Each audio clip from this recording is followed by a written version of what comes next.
So. There's been a lot of discussion about Josh's growth, obviously year one to year two. What have you seen from him in the short time you've been back, basically where he ended last year to where he's starting the league?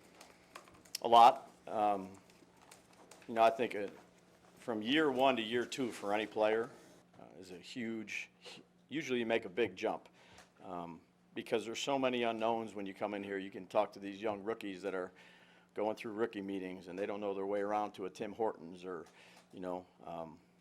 shortcuts to the stadium, all the little things that you take for granted.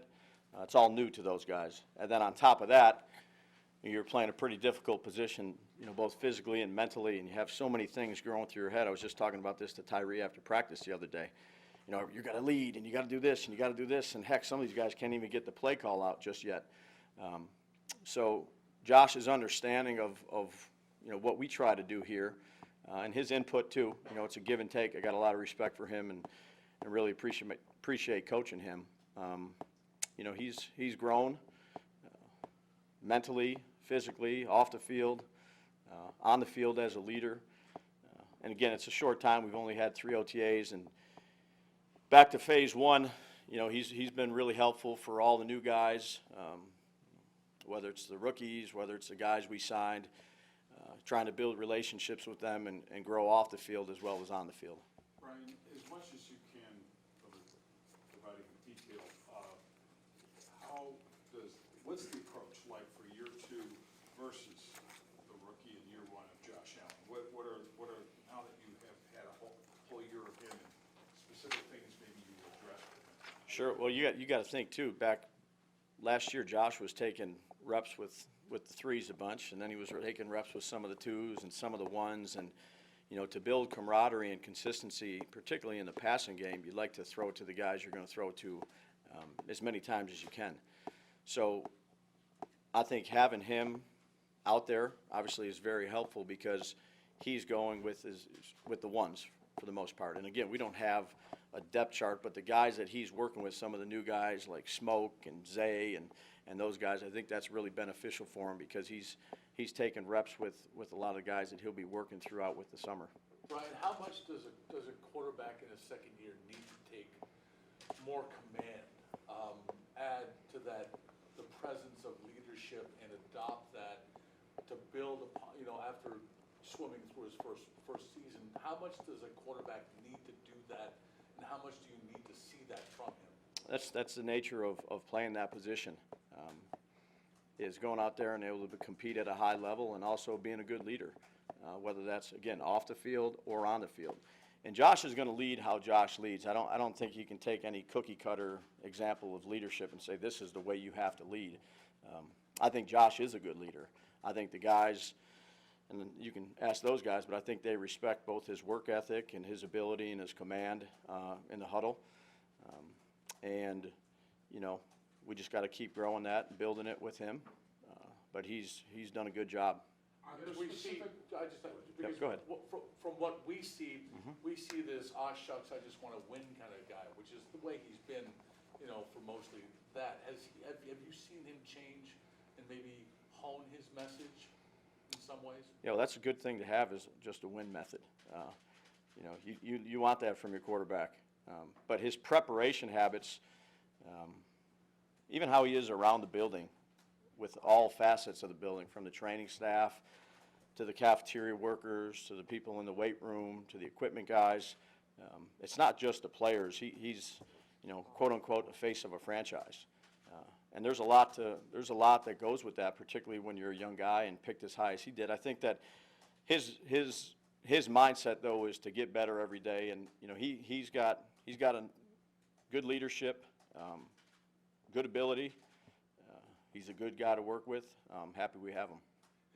Are there specific ways, and if you could explain what they are, to address where you didn't see the accuracy and the accuracy questions that have come up with him consistently from improving his completion percentage? What are, besides people catching the ball, Sure. other people who contribute to that percentage, his Yeah. contribution to that? What can you address to improve that? Sure, Vic. I think that the more reps we get the better off it is for him. And that's just not out there on a 7-on-7 or a team skelly or a perimeter period. That's, routes on air that we've been doing since phase 1 and phase 2, and making a move off the spot and reset.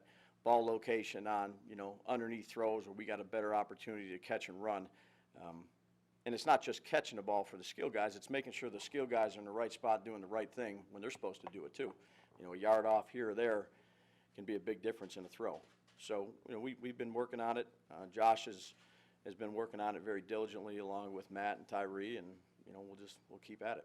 Croft's injury kind of changed the dynamic of the tight end position a little bit. What have you seen, early on here in the TAs? Yeah, whatever happens, it's kind of good for, it's not good to not have anybody out there. You'd like everybody that you sign to be out there. You'd like all the young guys to be out there, all the old guys to be out there. But that's your job as a coach, is to go ahead and adjust, and whether it's a different personnel grouping or use a different guy in a different spot. I think Rob does a good job with all those guys. Obviously, we have a couple young guys that we selected in the draft, and then we brought on Lee. It's a good group to work with. Again, it's a tough break for Croft, but we'll just keep on grinding away. Hey, Brian, when Josh left here in January, what did you send him away with in terms of, look, do these things in the offseason, and then he goes and works with Jordan Palmer? Sure. The second part of this is, were you in contact with Palmer to help set a plan for Josh? Yeah, I think we spoke, at the end of whenever month that was, in terms of some of the things that we wanted to try to get accomplished. Have a lot of respect for Jordan and what Josh does. And Josh goes out there, and unfortunately the rules are the rules out there. They're out there, working on, look, you can only do so many different drills with so many different people. Jordan does a good job with him. He knows what was expected of him in terms of his footwork and the throws we'd like him to make. And then, again, just another good example of, I think, Josh, is then he, brings a bunch of guys out there to go throw routes with that were on our team. So, he's had a good offseason. He's had a good offseason in phase 1 and phase 2, and these first couple days we've put him in a lot of different situations. The first 3 Ds OTAs, we've done red zone already, we've done 2-minute, we've done third down, we've done first down, we've done start of a game. There's been a series in there where I said, hey, you got it, bud, take it, call it. Go no huddle, and you call it on your own. So we put him in a bunch of different situations, both physically and mentally, and that's what we need to continue to do. You have a lot of new guys, you have a lot of new guys, obviously, free agents especially, to work in and get on the same page, maybe to rebuild O-line. What has that challenge been like for you? It's been fun. We've added some coaches, we've added some players, and this is the time of year to build those relationships, not just, in the building, I keep stressing, but outside the building, because you got to have a trust factor when you're in this job. I think the guys that we've added, both player-wise and coaches-wise, have done a good job. We got good interaction. Long way to go, but it's been good to, each year's a different year. This year's a little different than last year, which was a brand new deal. Now we got a bunch of new guys at it. We just got to make sure we're all on the same page and we're all rowing the boat the same way. Because it's a larger number of undefined roles up front than maybe even last year and most years probably. How do you and Coach Johnson kind of navigate through that to get to the end point while also keeping it a fair competition for all the guys that are battling? Sure. No, good question. This time of year, particularly for that position, it's really it's physical, but it's not as much physical as it is mental to make sure we're doing what we need to do. This is more of a teaching deal for those guys, so they're getting all rotated around just like we did last year. And, once the pads come on and you're able to see them, extend their arms and move people off the line of scrimmage and keep the depth and the width of the pocket.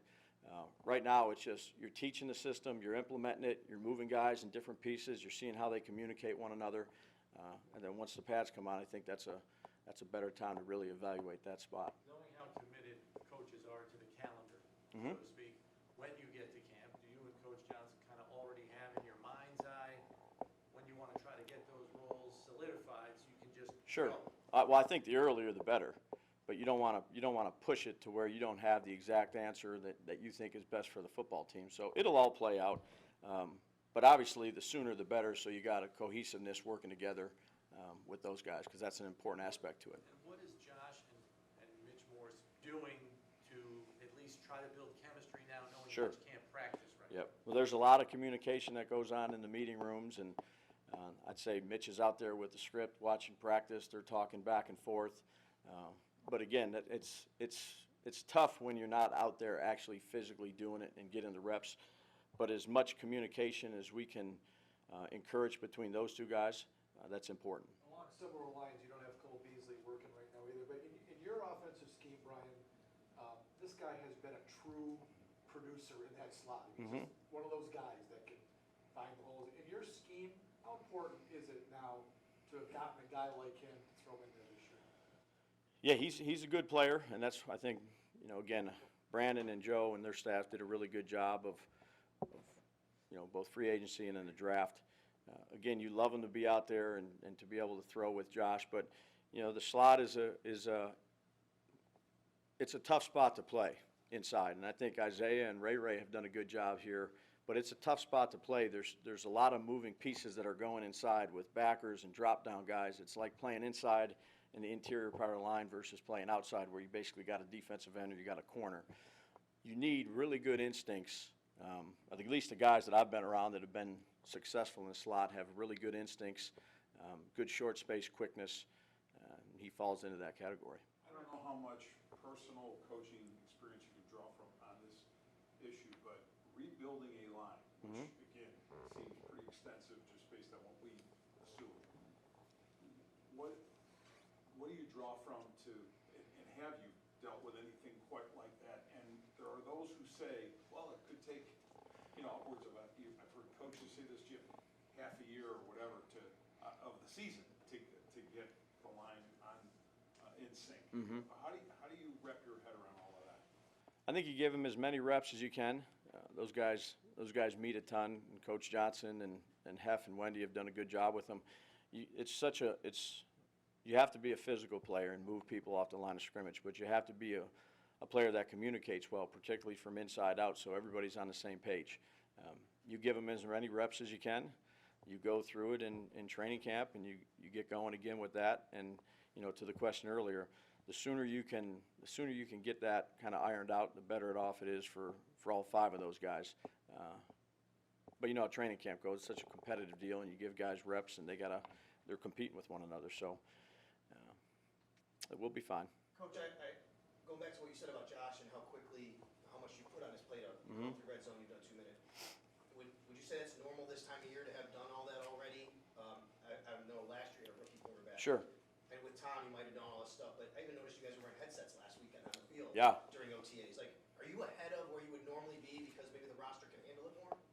I don't know if ahead's the right word. I think that Coach McDermott had a philosophy going into these first couple of days of how he wanted to handle things, and whether it puts some pressure on the players and puts some pressure on the coaches, I think that's a good thing. Again, to be a good football team, you got to be good at situations, and red zone, third down, and 2 minute. Maybe we didn't necessarily start there in all those cases, but in the first 3 days we've got a bunch done. I don't know how all the other teams are doing it, but I just think that it's good for the players to you install a lot, so there's a lot going through their head, and be able to respond quickly. And there's periods where we don't have scripts or do anything like that. We just go out there and call, whether I'm giving it to Josh or Josh had a no huddle period and he did it. I think that's good for the players and the coaches. Brian, we've gone, almost 12, 15 minutes without talking about the running game. How much? That's on you guys. I know it is. But how much do you need that? Was it acceptable? What happened last year, and how much do you need that to be better to take the load off everybody? Sure. I think to run the ball, sure. We got to be a better running football team. No question about it. So, whether it's schemes or plays or, philosophies or whatever it may be, we're working through that right now. Again, it's a little tougher during these times to really practice it. That will happen in training camp a bunch. But we've done a lot of work in the off season, both as coaches and then when the guys get back, the players. So we'll be working to grind that out. Does every team with NMI kind of get maybe a little bit more done in the passing game this time of year, just because you can't physically, you don't have pads, Yeah. knocking people back? Yeah, my experience, Mark, is yes. You know, you try to be smart the way you practice and, you know, do with everything within the rules, but, you know, the grinding and the double teams and the movement at the line of scrimmage, there'll be enough time for that in training camp. Do we do some of it? Absolutely. Do we do it as much as you would like to do it? No, because of the parameters and the rules and how those things go. Brian, how would you describe the impact of the injuries on building team chemistry and those relationships? The guys that we've brought in, you know, off the field, I think it's been really good. Those guys we've made some good additions in terms of personalities, tough and smart, guys that are committed, guys that care, and you can see that in the building, but you can see it outside the building, the different things that those guys do. In terms of on the field, you know, the more you can rep together, the more chemistry you're going to have. But, you know, there's going to be plenty of times in the year where we're going to have to use another personnel group or do something else. So it's really good for, it's not good for anybody to get hurt and miss time. But you go ahead and you work with what you got, and you put the guys out there because it's going to happen. It's going to happen whether it's in training camp, third preseason, second game, whatever it may be. So it's good to go through those situations. Just to clarify, when you were talking about, you know, the stuff you were throwing at Josh, and letting him, here, take this no huddle and go with it, is it your goal to kind of get him to a point that by the regular season, maybe you can give him a little bit more rope in certain game situations, or are you testing him now to see if he can do that? Yeah, like we're in the day 4 of OTAs, so we're doing a lot of different things. Again, situationally, like red zone, low red zone. Today we're working some fringe. We're doing a lot of different things right now just to throw on his plate and see what we need to keep getting better at and see what he's got a firm grasp of. What have you seen from Tyree Jackson so far early through his time here? Much like a young quarterback is coming in. Very diligent worker, hard here, you know, works his tail off. He's done a good job with the young guys, all the guys that he's around in his rookie group. Has a lot to learn, knows he has a lot to learn, but is a guy that's willing to go out there and improve every day. He's been good in the room.